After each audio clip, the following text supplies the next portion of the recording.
Welcome to the Steve Stein Guitar Podcast, brought to you by GuitarZoom.com. If you want to improve your guitar playing, keep listening. If you want to improve even faster, go to GuitarZoom.com, where you'll find all of Steve's premium courses, masterclasses, and memberships that'll help you quickly and easily improve your playing. Now here's your host, Steve Stein.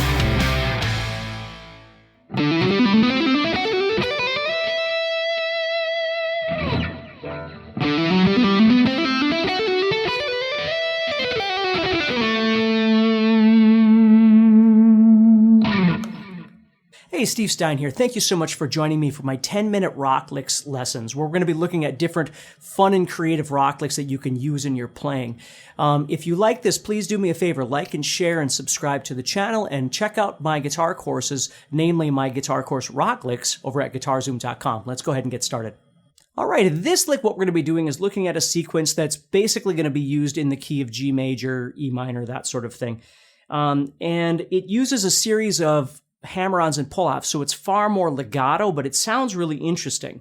So what we're going to do here is we're going to play this pattern right here. I'm going to be using 5-7-9, 5-7-9, 5-7-9, and then 7-8-10, and 7-8-10. Okay? So again, if you know all your positions of G major or E minor or whatever it is, that's what I'm going to be using. And what I'm going to do is I'm going to start off by just preparing myself by doing 5, 7, and 9. And then I'm going to jump up to the next string. And this is where I'm going to start doing my little pattern. So what I'm doing there is I'm going to play hammer-ons from 5, 7, and 9 on the 5th string. And then when I get here, I'm doing a hammer-on from 5 to 9 and then a pull-off again, and then playing 7 and 9. And then I go to the next string and do the same thing. And for this particular lick, I just kept doing it, although sometimes I change this, but... So we do that all the way up. So it makes for a great exercise, but also for a really interesting sounding sequence. And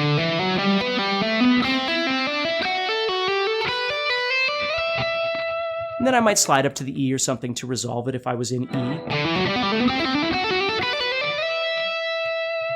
Okay. If you're enjoying this episode and you'd like to support the podcast, go to GuitarZoom.com and consider becoming a premium member.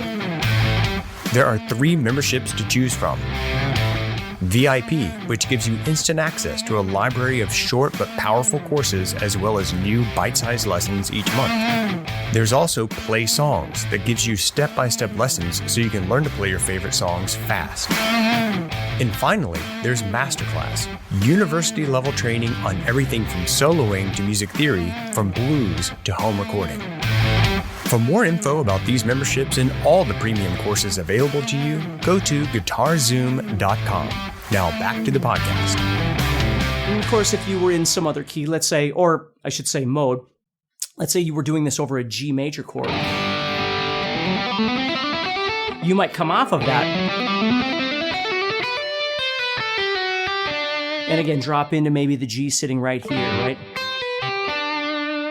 So that's the key with this whole thing is again, exit strategies. When you do something,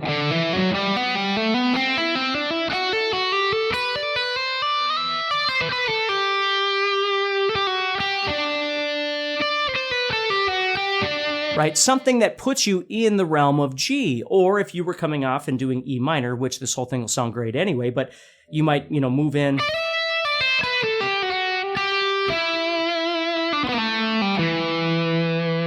And do something that's more based off that E minor tonality, you see?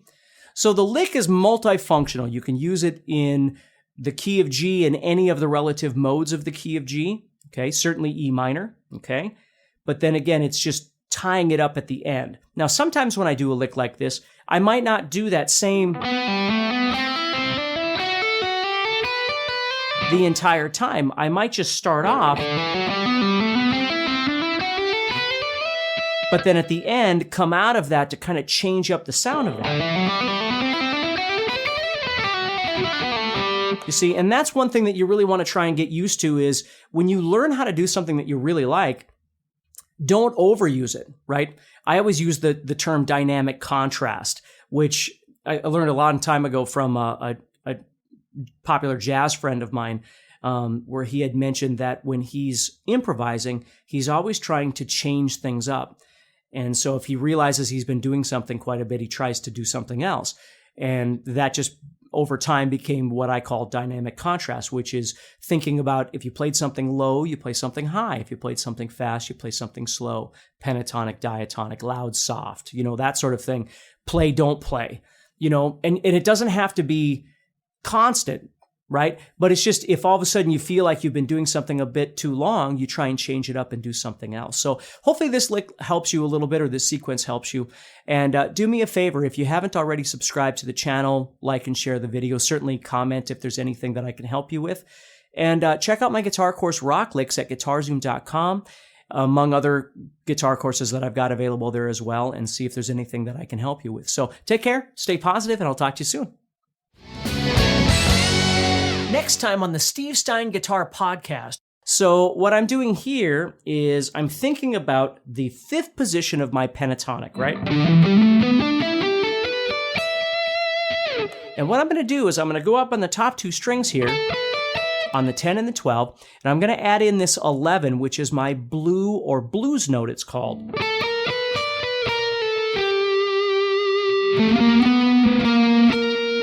Okay? So what I'm going to do here is just make a pattern out of this, or make a lick out of this that sounds kind of interesting. And again, you can play it fast, you can play it slow, whatever it is you want.